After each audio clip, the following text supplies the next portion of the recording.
I guess let's move on to our next speaker for today, Björn Peters. Yeah, he will be talking about Azure SQL Database up and down on your demand. So take it away, Björn. Yeah, thank you. Hi all together. Thank you for hosting me or for having me here. I will talk to you about Azure SQL Database serverless, or what is in the Azure SQL Database environment for you, and what is the most thing or the most best benefits on using serverless option. So let me start a little bit about me. I'm Björn Peters. I'm living here in Germany, northern Germany, near to Hamburg. I am a senior consultant at the Kramer & Crew, you can say. I'm organizing the Azure meetup here in Hamburg, this monthly meeting. I'm doing volunteering, speaking, and to all those community activities here in Germany or Europe international due to the pandemic.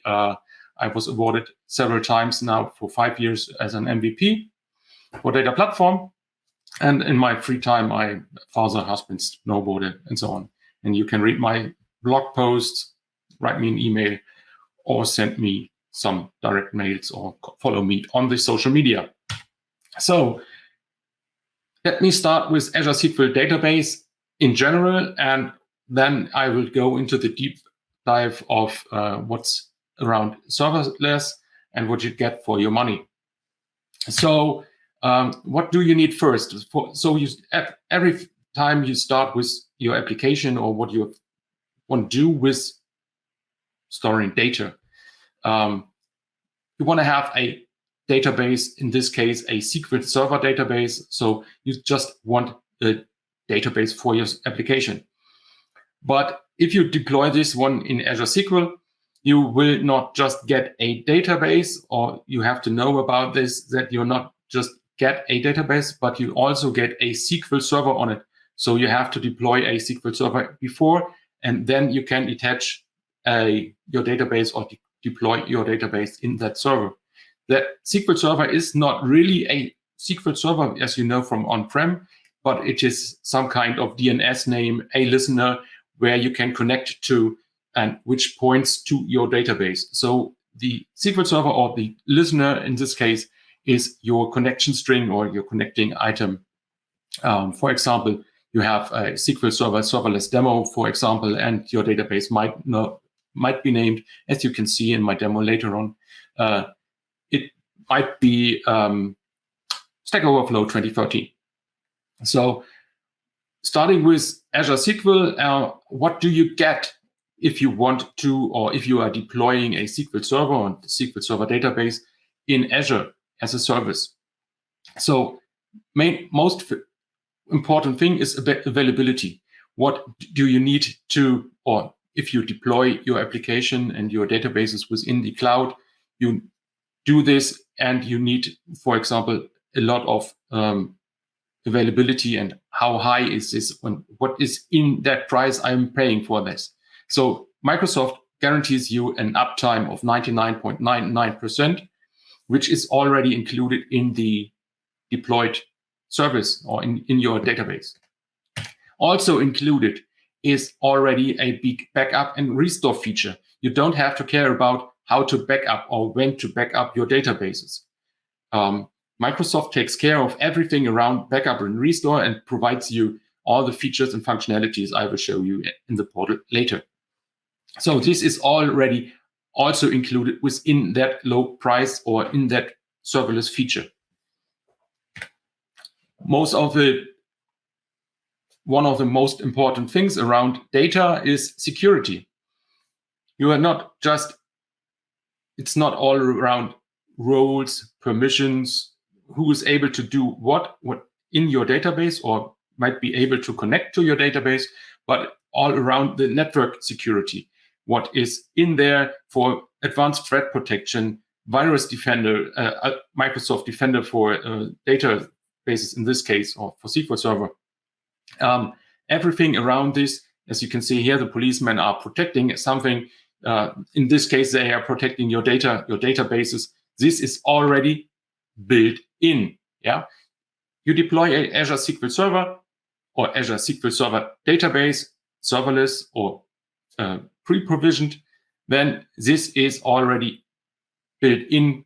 So you don't have to care about, or you have to care about by defining a security matrix for your users, for your services, and gives them their roles and permissions, but all around the network security monitoring and so on is already built in, so you don't have to deploy additional services for this. And even one of those great features are also available in Azure SQL is the tuning feature.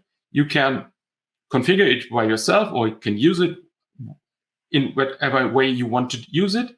There is already implemented a feature called tuning or automatic tuning. It's based more on the data which are providing by the usage of your application. So if you have some indexes, or you should implement some indexes on your tables to get a better performance of your statements. And there are some services or features around Azure SQL databases which are looking into the dynamic views of a SQL server and might recommend them to create additional indexes to get a better performance for your statements, or even drop an index if it's unused. Yeah. So tuning is also an automatic feature here. You can configure it that like this, that they if there's a recommendation for a new index to be created or to drop an index, then you configure it in a way that Azure deploys that index automatically to your database and send you a message, hi, I have automatically deployed a new index for you. If that index doesn't fit your statements because of some more relevant data is provided, so new index statistics or something, you change your statements, then it might be that Azure automatically drops that index because they don't think it will really help your statements. And the most important thing about serverless and what you are able to configure within Azure SQL Serverless, then we are talking about one of the most important things here for the most of you might be fees. How much do you have to pay for your Azure SQL database? In this case, if you use Azure SQL databases as a pre-provisioned database, then you have to pay your monthly fee. Depending on the storage or how much data you are putting in there and how many CPUs or how many compute power you have added to that database. For the serverless option, I will show you this in a moment in the portal, there is the option to auto-scale and to resume, pause and resume your database. So with the serverless option or serverless deployment option, you can keep your fees low as possible or as low as you need them or whatever you choose for. Yeah. So I'm talking a lot about the Azure Portal and what is in there. Let me show you this. It's all about Azure SQL Database, pausing and scaling, and how you have to use, or if you want to use that on your demand, or if you will go down and up if you need them. So let me show you. Let me switch to the Azure Portal. I've prepared some workload here. So as you can see here, in my resource group, Azure Serverless, I already provisioned a serverless demo server that is the SQL Server. So as you can see here, it is named also SQL Server, but it is just a DNS name, a listener to your database. So under that serverless SQL Server, I had already deployed some databases, which you can see here. So this is the normal Azure Portal, where you can see the resource group, the availability, where it is deployed, the subscription under which I deployed that one. And here you can see, for example, my server name. That is the DNS name, which I'm using for the SQL Server Management Studio or for Azure Data Studio to connect to that application, or using for the connection string in my application. And one of the most important things, if, for example, I'm here in my demo, and that is one of those security features around Azure SQL databases. It is already included a small firewall, like network security group and so on. Actually, I'm connecting from my local PC via SQL Server Management Studio to that database, and I have to open up that client IP that is provisioned here, provided here, and I can just click on the Add Client IP, which then connects to my, that opens up the port in the firewall to be, that I'm able to be connect to the database. So in the overview of my SQL Server here, you can see also that I have that provided databases here, Azure SQL Serverless and the already known Stack Overflow 2013. And you can see here the paused status, and it is deployed in a general purpose serverless Gen 5 with 4 vCores. And I can show you how to configure this later on, or I will show you this in a minute. So actually, I clicked on the configuration or the item Stack Overflow 2013, which is the database. Here we also can see the server name as a connection string, and Microsoft provides us here also the opportunity to directly pick up a connection string for ADO.NET, JDBC, ODBC, PHP, and Go. So you just have to copy that connection string, paste it into your application, and the application will be able to connect to that database. That is one of the great features here, which is helping you a lot. Then we can see here we have the pricing tier, and we have here some kind of monitoring. Yeah, data, it's red here. I have provided 32 gigabit of storage, but I'm just up to the I'm short of storage, so the Stack Overflow is a little bit too high for it, or too big for that. If I change the metrics here, you can see a small window. I can click on that, and then I will show you what is happening here. So I have some workload provided for that database, and you can see here during the last 24 hours, there was some time where it's up and running, or my application is connecting to that database. And we have some times of idle time here, earliest from this night to right now. This is also why the status of the database is actually paused. So in the serverless Azure SQL Serverless deployment, I am able to set a timeout, after which is ended, they shut down my database, and I don't have to pay any more for that compute power. So that is one of the big benefits of serverless, and I will show you how to configure this. So I will show you later, if I'm executing my statements again, it will start up the database. The first connection the first connection will take a little bit longer than expected, or than it is on the second try or the third try, but that's because they have to redeploy or reattach your database to the compute power. So if I'm going back to my database, then we have here the pricing tier, which is actually general purpose.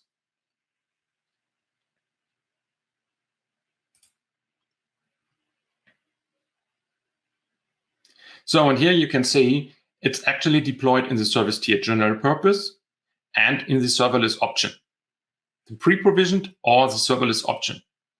And due to the serverless option, I'm able to configure my compute power here. I can change it if there are more than one generation of hardware, underlying hardware. Then we might change from Gen 5 to Gen 6, for example, or earlier from Gen 4 to Gen 5 right now. You can see here we can actually deploy up to 40 vCores, which have a ratio on your memory So if you deploy 40 vCores, you will get up to 120 gigabits of memory. If I want to change this, you can see here that is actually the only option how to use this, Gen 5. So here we have two sliders which are able to, or where I'm able to configure my max vCores and min vCores. So depending on your workload, as you might have seen or remember my metric, you can see that I have provided actually 4 vCores, max 4 vCores. So my workload is a little bit too high, and I have reached that 100% opportunity to gain or how to use all my vCores, and my CPUs are running at 100%. So that is a tip, a hint to increase my max vCores, for example, up to 6 or up to 8 vCores, which I can do here by providing the slider or moving the slider to the right. And then I can choose also the min vCore. And depending on my workload, for example, if it is going down to idle, it will decrease the compute power to at least 1.5 vCores, but it will increase, if necessary, to up to 12 vCores. So if your workload, like mine, for example, will always use up to 100%, your database will scale up to 12 vCores, and then you have to pay for that time. If you're using those 12 vCores, you have to pay the whole time for that 12 vCores. But if it's going down to the idle, it will also decrease your vCores down to 1.5 vCores, and then you just have to pay for that idle time for those 1.5 vCores. That's how you can reduce your costs or your fees on your database. And here we have the other option, auto pause delay. We can enable auto pause, which means here in this case, in this configuration, if your idle time for your database, there is no more connection to your database, and if that no more connection is running out of time after 1 hour, so it will shut down your database. You can't decrease it even more down to, for at least, for example, down to 30 minutes. The minimum downtime here or idle time is 1 hour, 60 minutes, but you can increase it, for example, to 1.5 hours. So yeah, and you can also get more storage for this. Yeah, and if I'm going down to the back to the recommendations here attached to my SQL Server, you can also see, for example, here we have Azure Defender, which is the inbuilt security feature. For example, you can put the Azure Defender onto your SQL Server, which then scans and manages the security of your SQL Server. And we have a recommendation to create another additional index, which I already showed you in my slides. So here you can see, for example, what is Azure actually recommending for that database to add a new index, like with this name as a non-clustered index on this DBO schema table comments. It should include the user ID. It should run on the user ID and should include another column named score. So we can also see here, for example, the view script. So I don't have to care or don't have to think about how to include this or how to create that non-clustered index. It is already provided here. And I also can auto deploy this with the apply button to the database. Actually, I don't have that storage. You can see here it will increase my data storage up to or with additional 8 gigabits. So as you have seen, I'm already running out of storage with 32 gigabytes. So I also have to increase the storage underlying there. So yeah, and then I will switch to my SQL Server Management Studio just to show you. I have that connection here. You can see I just use connect to that database. I'm putting in there my DNS name, username, password, press the connect button, and I'm coming down to this view here. And you can see here, for example, this server is actually running 12.0.20. So this is not corresponding to the SQL Server on-premise version numbers. That is Azure SQL Server. It is a little bit different to that, and you can run, for example, the version statement here, where you can get more information about this. As you can see, it's 12.0 from July 21. And here you have Microsoft SQL Azure RTM. That's the actual running version of that SQL Server. Yeah, and if I actually start here my workload, for example, I'm just pressing enter. There is actually no, sorry, I just changed. I have to change the, it's not running, it should not run in the master. That's why I'm getting this error messages. I have to change it to the Stack Overflow database. And now you can see it's taking a little bit more time as we might used to. It is starting up my database. That is the first connection try, and it will take some seconds longer. Starting up my database, attaching it back to a SQL Server. That's like the attach feature in a normal SQL Server. And we will see here in the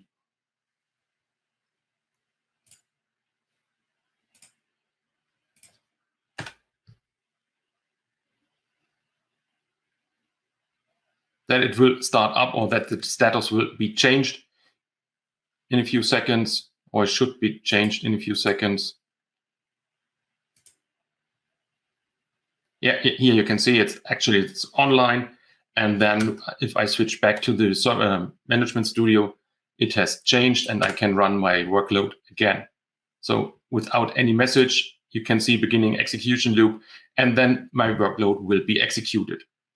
So I'm running out of time. I have just to give you the inclusion of this. I think this is a awesome feature or awesome service, how to deploy that service features with high availability already included, with backups already included, tuning, security, auto pause, auto scale, and that based on a monthly low fee. So you are able to configure how many CPUs, how many workload you have, when to shut your database down.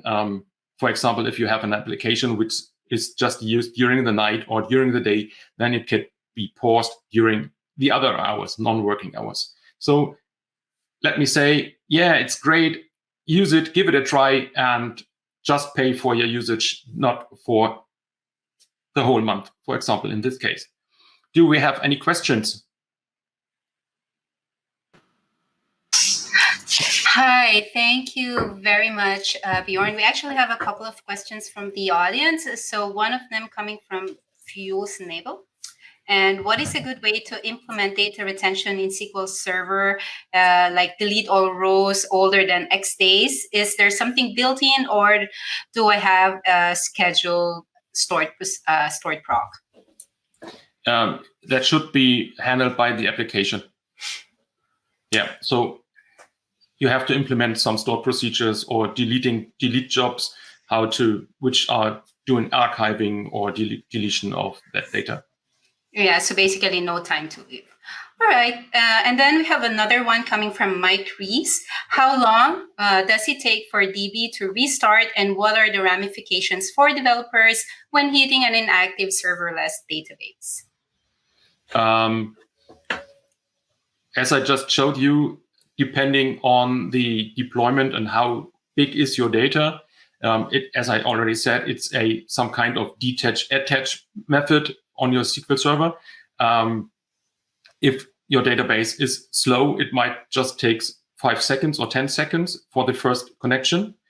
But if it is, for example, a 4 terabyte database, which might take some more time to reattach, then it might be up to 30 seconds, 40 seconds, like that, something like this. All right, that's good to know, so that developers can actually handle this transition. All right, thank you very much. Thank you very much for joining us today.